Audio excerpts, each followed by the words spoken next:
Rob Willis. He balances being a world-class hairdresser while globetrotting and training stylists in the US, Canada, and Africa. You can see Rob's work featured on billboards and in magazines.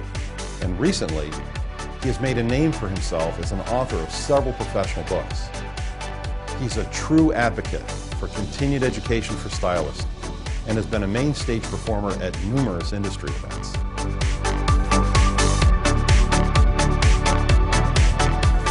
Rob, I am so glad you had time to come here from Detroit.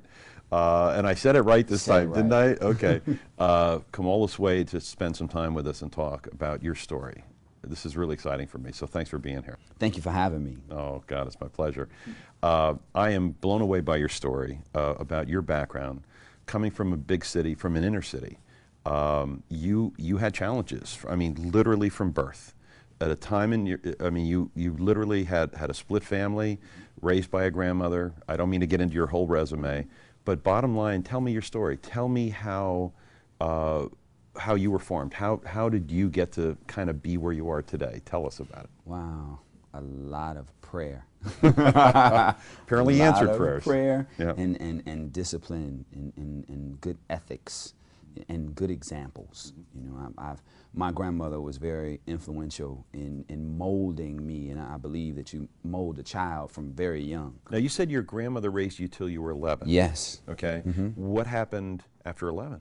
At 11, cancer is what happened, and we parted. She went back to Winston-Salem, and I started to live with my father. What kind of father was he? What kind of mother? I mean, tell me about your mom and dad. My father is an ex-police officer. Okay. DPD. Ooh, discipline. My father was my brother, and my mom was my sister. Boy, talk about having. Yeah, and complete opposites of the spectrum, complete opposites. My father, very disciplined, very straightforward, you know. My mother, very, where is the party at? Now, talk about having two different perspectives of life. It's like being legally bipolar. you have total excuse for that, man. You got total air cover. Yes. All right, go ahead. Yeah. And interesting, just the combination of them both and being exposed to both of their friends and the people that they were, you know, around. In my community, maybe one in 100 went to college. Mm-hmm. And that's a very small number. Everybody else was working at the plant. They came up to the Midwest from the South to work in the plant. So the mentality of everybody was get a job in the plant, mm-hmm. you secure, raise your family, da-da-da. So you're going to be building Chevys or something. There like you that. go. Is that right? And I was never into that. My grandmother didn't raise me that way. She raised me to be whatever I was, the best at it. Mm-hmm. And those were things that just rang in my head throughout the course of my life. And how I stumbled up knowing that I wanted to be in the beauty business. I always collected comic books, and I drew hairstyles off of the heroes. If anybody pays attention to comic books, heroes are always extreme, and Absolutely. They always have extreme hair. So I didn't know that I was going to be in the business. I swear I didn't, because I wanted to be a rock star like everybody else. Absolutely. In high school, played in the band, right. You know, tried Absolutely. a couple of different things. Right. Those things didn't really work out, but one day I was on my way to school. And I had drawn some hairstyles, and there was a beauty salon by the bus stop, and I stopped at that beauty salon and asked the guy, do you want to buy my pictures for your window? You know, he kind of laughed, like, I can't believe you're here trying to sell me pictures. Let me see them. Mm-hmm. And when I let him see them, he said, well, can you do this? Because it was very detailed hair, and I'm like, no, I could do my hair, because of course I played with it, and my dad, you know, showed me how to do some things. Right. And he started to work with me, and he told me I was a hairdresser.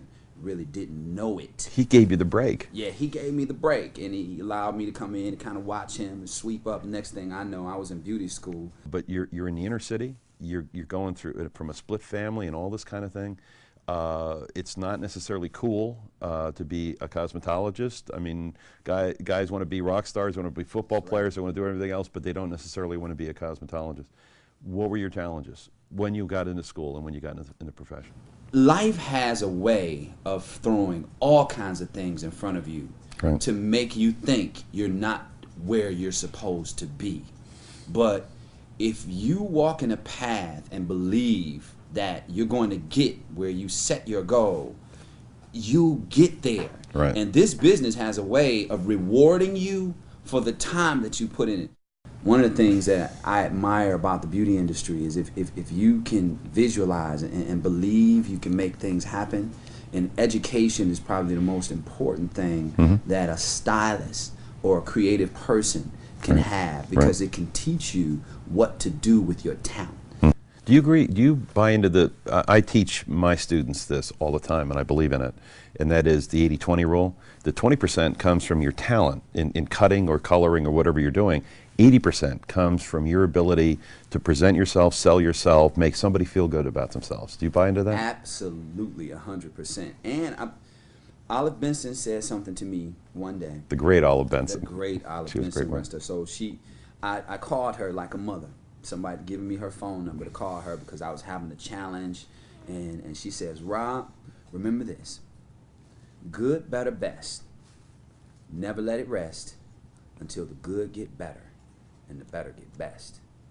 And I love that. That stuck with me from that day until this day, because I was going through a period, kind of like an incubation period. Right. I've been just put into a group of people that I was the youngest one, the most inexperienced, and these were all top guns in the business. So I just wanted to absorb, but I didn't know what to say to them or how to talk to them. So I listened. And when the opportunity came, I just mimicked what I saw them do until I got it right. And when they saw that I was there, they started to kind of push me and help me more. And the next thing I knew, I was doing things that I never thought I would do. And then I had an opportunity come. It was to put together the first African-American team to represent the United States at the International Beauty Show. And that skyrocketed my career. I did main stage probably 15 more times after that, back to back to back to back to back, until main stage became second nature to me. Right. And as it got more easy for me, then the companies start to pay more attention to me, and then they would come to me. I wouldn't have to go to them. You actually have one of the best quotes I've ever seen in the beauty industry, and I'm very proud of it, and I'm very impressed with it. You said, and I think I'm quoting you right, I hope I do, okay, and that is, hair knows no race, hair only knows texture. I believe that because I've lived it, and I'm a bald head color expert. All right, I've done hair on every race across the board. It's a cuticle, a cortical, and a medulla. Now, the skin that it's connected to all has red blood running underneath it. So if you can take the face of race out and deal strictly with texture and beauty, that's what it's all about. And then you're unlimited. Amazing, isn't it? I've got to tell you, you are an inspiration. One final thing, and I think you've kind of said it already, and I'm just going to ask you maybe to say it in just about a minute. Could you just tell me, what's your brief message to students that are in school today? I mean, I don't want to get on a soapbox, we're not trying to preach here, but what's your message? My message to the students would be, dream again, but in your dream, know that you're working towards making it come true. Whatever your environment is, that's temporary, because any day that environment could change, and your attitude, your actions are going to justify your preparation for making your dream come true. And stay focused. Stay focused, but the most important thing I have to say to students is, number 1, finish. Number 2, get your license. And number 3, learn to communicate. Communication is the majority of the battle. That's absolutely incredible. Rob, you are the man. Okay, I really, really appreciate your time today. Thanks.